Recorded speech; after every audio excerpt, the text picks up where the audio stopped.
Here's ABC's Ian Pannell. Tonight, the Pentagon saying today would be the most intense day of the war so far, amid serious questions over the shifting timelines. 24 hours ago, President Trump said of the war, quote, "It's very complete, pretty much," later adding, "It's pretty well complete." The president making those comments amid extreme volatility in the oil markets. But tonight, it's very clear this war is raging on. We will not relent until the enemy is totally and decisively defeated. But we do so on our timeline and at our choosing. Late today, amid reports Iran's now planning to lay mines in the Strait of Hormuz, where tankers carry 20% of the world's oil, the US now saying it's eliminated 16 mine-laying vessels. The president warning Iran the military consequences of mining the strait will be at a level never seen before. President Trump fully aware the war on Iran has led to shock over skyrocketing oil prices globally and gas prices in the US. The U.S. military is drawing up additional options following the president's directive to continue keeping the Strait of Hormuz open. I will not broadcast what those options look like, but just know the president is not afraid to use them. But tonight, Iran issuing a direct threat to the president, saying, "Be careful not to get eliminated yourself."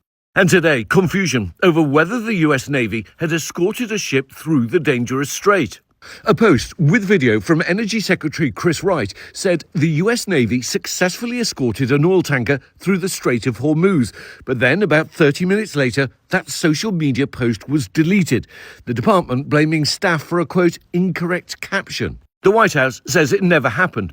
And tonight, the human toll on American service members and their families.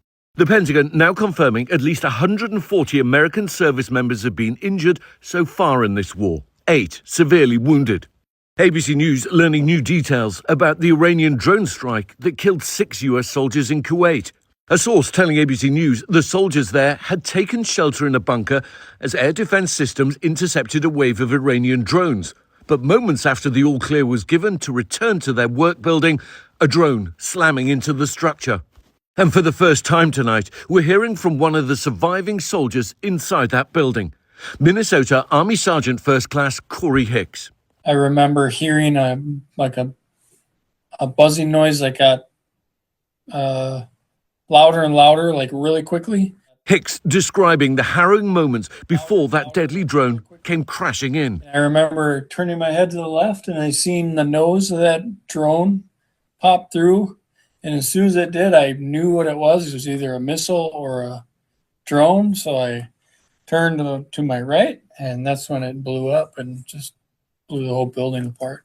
The married father with young children of his own recovering from serious shrapnel injuries and a severed spleen, speaking to ABC affiliate KSTP from his hospital bed at Walter Reed, remembering one of the service members who did not survive, Master Sergeant Nicole Amore. She was literally 5 feet from me when that happened. When I looked over my left shoulder, the drone impacted basically right above her. She was just the kindest woman ever. She was very caring and willing to go the extra mile for you.